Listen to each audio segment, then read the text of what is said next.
Welcome back. It's January 1st, 2022. So Happy New Year to everyone. Hopefully this year will be better than the last couple. Anyway, wanted to share with you some updates on what I'm calling FishBites, and tribute to FishBites, which was part of the inspiration for me trying to do this. And it's all about what the fish are biting, what the fish are eating or not eating, keeping their energy up. So, okay, that green fish just died. So the camera let go of it and put it back to just the center of the screen here. Maybe I'll follow one of these. Let's follow this big guy around. Anyway, I want to at some point implement bigger fish being able to eat little fish, because that'd be quite an energy boost to eat a fish. But I got to figure out what size they could be. Maybe a fish has got to be certainly small enough to fit through in the mouth of the bigger fish. So I'll have to figure that one out. Anyway, so as I was editing the last episode, last video, I should say, because I do some edits. They're not much. I just basically cut out some really gaping errors, or if I pause for a long time or something like that. But so these are hardly edited at all. I don't want to take the time to do that. This is more about the program than it is about the video production. So anyway, as I was doing that, I did come across, it revealed that I'd forgotten a couple things that were pretty important when it comes to what I recently implemented, which was the growth and the age of the fish. So let me pull that up here real quick.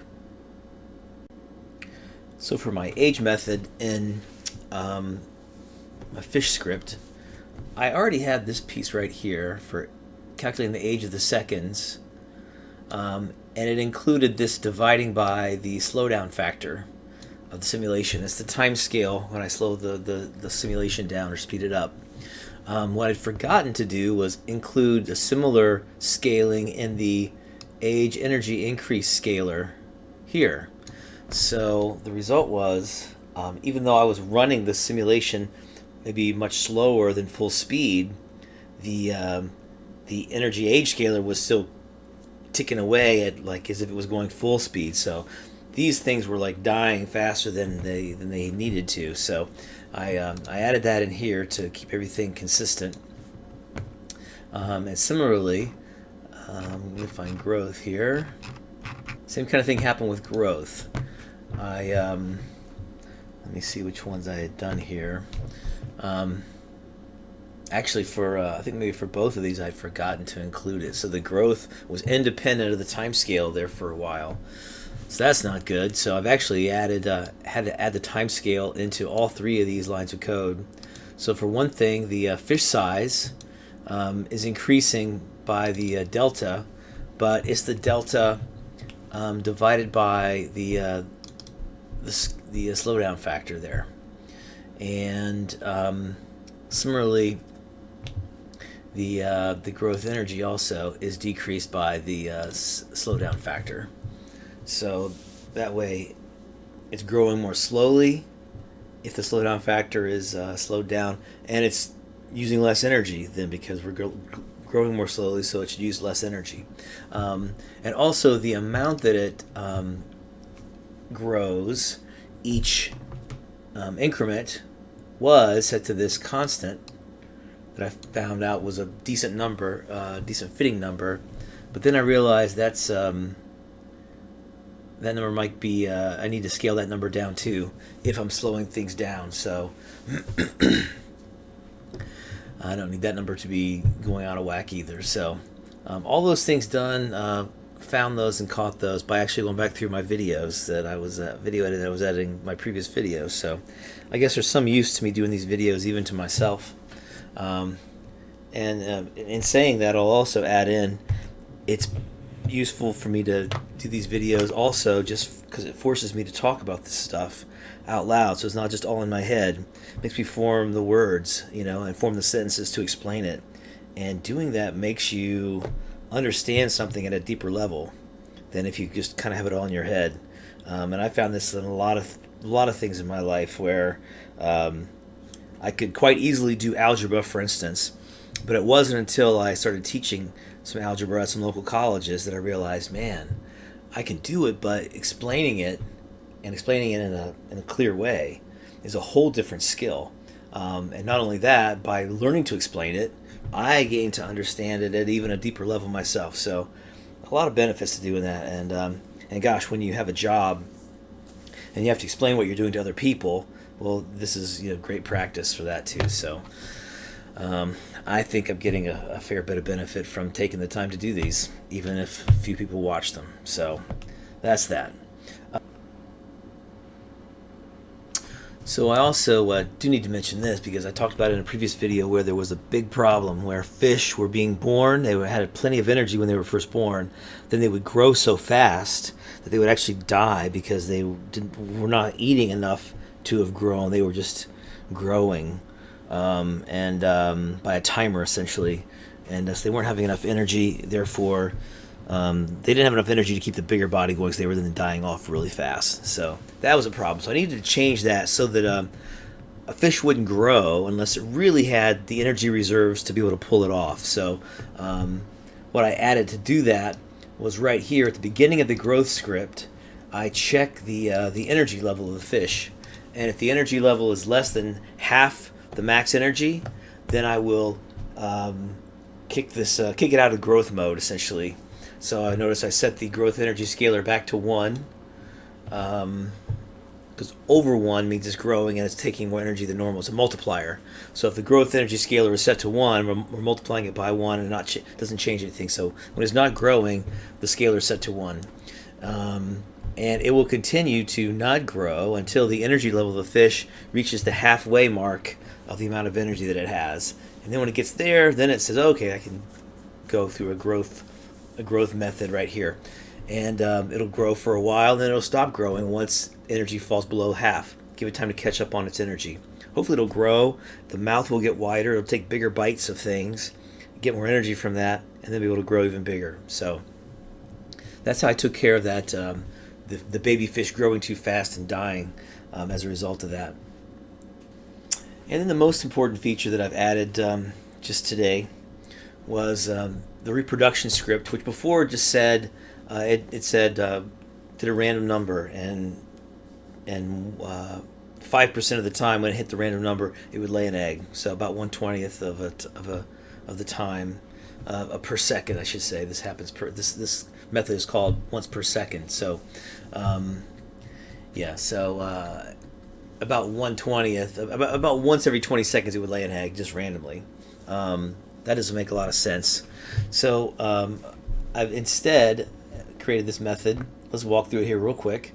The first thing I do is I want to just check to be sure we should even be doing any reproduction work right now at all. For instance, is the fish mature or not? If it's not mature, return it, kick out of this function, kick out of this method. Or if the energy level is less than a quarter of the max energy, kick out of this. We don't want a fish who's really weak and 25% or less energy-wise to be losing energy to try to grow an egg inside itself. So, but if it's over 25% energy, if it's mature, and mature basically means the width of the fish is 1 unit, so it's not a baby at least, then I create, I use this temp energy variable to say the temp energy is equal to the global variable I have called energy into the egg per second. So some of the fish's energy is going to be put into the egg per every second, but then that's going to be scaled by the slowdown factor. I remembered it this time. So then once I've got the energy change is going to happen, the energy is going to go out, I add the temp energy value into a counter that I have, which is the current energy for the baby. That's the store where I'm slowly building up energy in the current energy for the baby every time this reproduction method happens. Also, the temp energy that's coming out of the fish, in my next step here, deduct energy. That's deducting energy from the fish. And notice it's not just deducting the temp energy, but it's the temp energy times 2. And the idea there is some of the fish's energy is actually going to go into the egg for the baby fish to have. But the same amount of energy each time is just being burnt up by the fish in the biological machinations of trying to have this egg formed inside its body, which is not a free thing. So it costs energy to create the egg, and then also additional energy cost to just actually store some energy in there for the baby to have. So that's why it's multiplied by 2 right there. And then the last thing I do after I've done the changes to the energy is then I just check. I check the current energy for the baby. If it's greater than the energy required for the baby, then we finally stored up enough energy, and we actually have enough energy to that the egg is complete at this point, and it can lay the egg. So at that point, I spawn the egg, and I also set the current energy for the baby back to 0. So at this point, as soon as a fish lays an egg, it can start building up, storing energy for that next egg if it has energy above 25%. Maybe I want to have a delay there where it's kind of in between. But for now, we'll try it like this and see how it does, and be sure we're not having too many eggs. So let's take a look at the simulation and see if we can see any of this going on. Okay, so I was able to capture myself a tiny little fish here to follow. See how little he is. Let's see if we can see him grow as he maybe eats some plants. It may be so gradual we can't even see him getting bigger.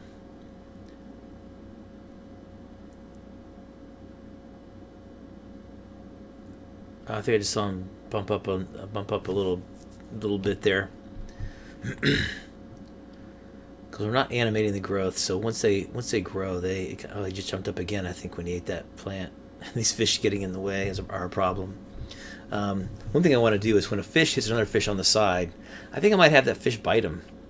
Going to take away some of his energy, cause a little harm, and maybe a fish, when it feels like it's being bitten, might flip away, try to get away from whoever's biting it. Because sometimes these guys kind of, let's watch him here, see if he gets bigger. I'm not sure. I think he's slowly scaling up here. Anyway, so I think it is working, and I know it must be working, because if it wasn't working, it would be, I would see like the tiny little fish would be growing up so fast like they were before, and they are definitely growing.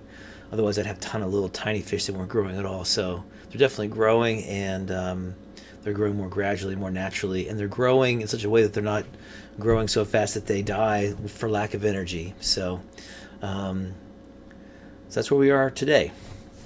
So thanks for watching. Hope you enjoyed it, and I'll talk to you soon.